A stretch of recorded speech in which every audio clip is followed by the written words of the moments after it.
Right, so today, this session is a little bit different from the rest. This is what we call a round table, and you're going to have the opportunity to interact with the other people at your table, and we're going to brainstorm on some particular ideas. For those that have come in a little bit late, we're going to encourage you to come into one of these first 8 tables here now, if you can, or at least in a little bit when we start doing some of this brainstorming. But today's session is about health and wellness. So what is wellness?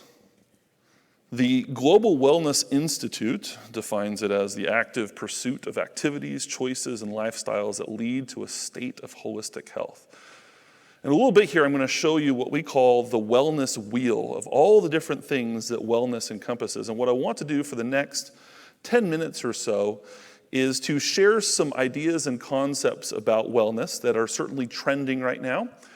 And then I'm going to turn the time over to you within your tables to take a section of this wellness wheel and to talk about what are some things that you're doing as a company today in some of those areas, and what do you think your customers want in the future, and what are some features you think you can offer in the future that will move your business. So as I'm starting to share some ideas now, I want to at least plant that seed of what we're going to do in the kind of the second half of our activities today. So, as I mentioned, I teach at Kansas State University, and it certainly has been interesting over the last 2 years. One of the things when we talk about wellness that certainly is on top of mind for me in my life, and I think for at least a segment of all consumers at this point, is we come out of the pandemic, is air quality, right? We shut down for a whole semester during COVID and did everything online and taught online. And as we started coming back in, first it was we could have half of our students in the classroom, and we kind of rotated through opportunities and mixed in Zoom with that. Then after a semester or two, we were able to have all the students be in the classroom, but still wearing masks. And then eventually the masks came off. Over this last semester is really the first time as I was trying to decide where I wanted to find my own personal level of comfort in terms of the exposure that I would get sitting in the classroom with usually 45 college students that aren't necessarily known for trying to be careful when it comes to COVID, right? And so I picked up at one point what I imagine some of you have seen before is this little Aranet 4 carbon dioxide detector. So my understanding is that this is a bit of a proxy to be able to understand the amount of ventilation in a room, and that as there's poor ventilation, the levels of carbon monoxide will continue to build up.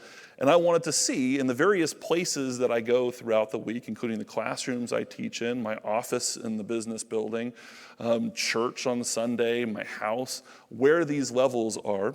It certainly has been interesting. So here is the chart over the last 7 days. And I'm just going to walk you through some of the different peaks that you see on here. I don't have a laser pointer, but we'll start with Monday. What is that? Actually, I can't see myself. Okay, so we have Wednesday as the first one there. I teach on Wednesdays and Fridays, and so those 2 little bumps you see there are when I'm in a classroom. I have a class from 11:30 to 12:30. That classroom, at least on Wednesday, started off high and then started coming back down. But then I went to a different classroom and I teach back-to-back classes from 1:30 to 2:30. Stayed kind of high. Thursday I was in my office most of the day. You can see the ventilation in my office is pretty good. And when I bring my sensor home, the house has been pretty good, primarily because the weather's been really good in Manhattan, Kansas. And we actually been keeping our windows open this week, which means we get a lot of circulation. As soon as those windows are closed, though, the levels start going up, at least in our house.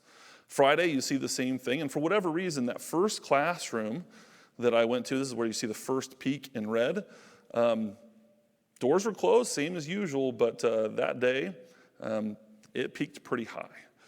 Then a little bit later, went into the other classroom. It got a little bit into the yellow.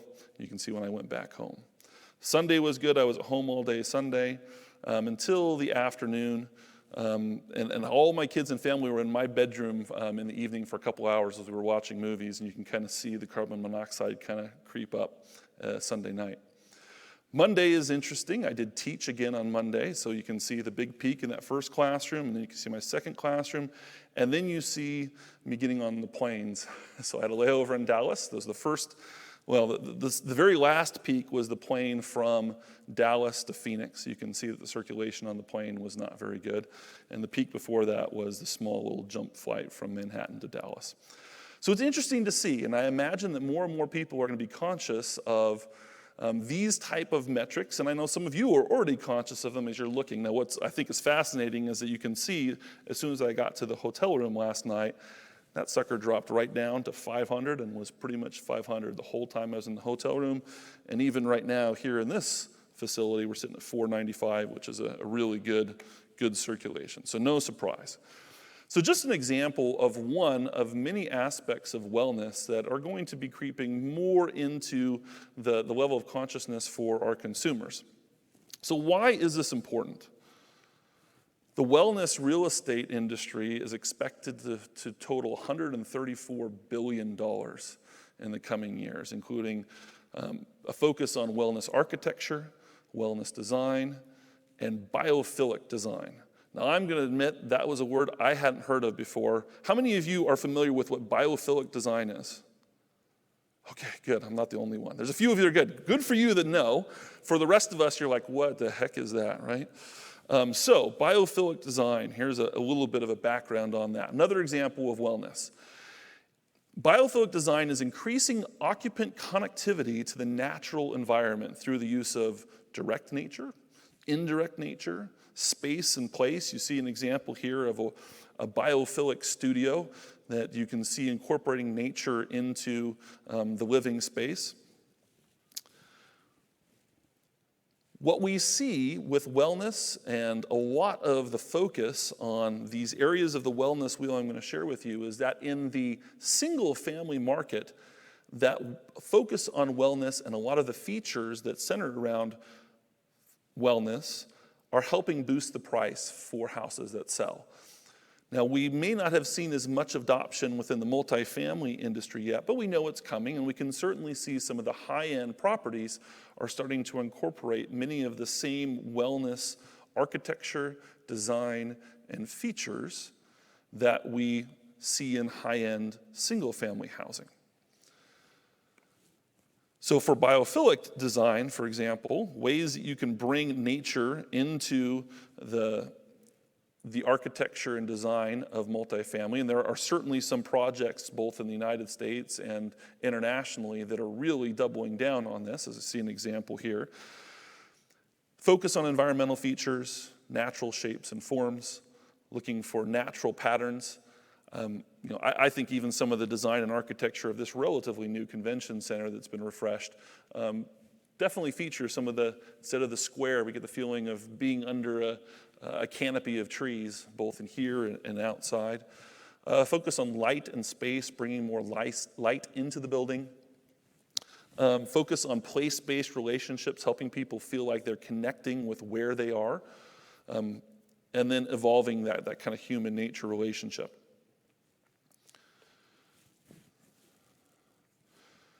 So here's an example of 7 ingredients for healthy home design that go beyond biophilic. Things that we'll likely talk about here in a moment as you're brainstorming at your tables. Having a tight building envelope, mechanical ventilation, and I just realized when I was doing my introduction there was one last logo that I forgot to talk about.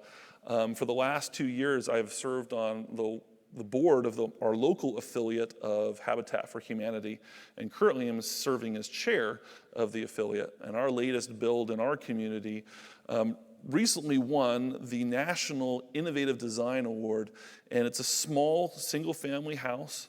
It is well below the average price of housing in our area. It's small, I think it's about 1,200 square feet, but we focused on some of the things you see here, particularly the tight building envelope. We have solar panels, innovative heat pump design that really keeps the kind of the net zero promise when it comes to utilities. Those type of features usually you see in the high-end design. Our particular affiliate and our executive director and construction manager partnered with a lot of different organizations in our community to try to bring some of this high-end technology into the lower markets because they wanted to prove that it's possible, and it was.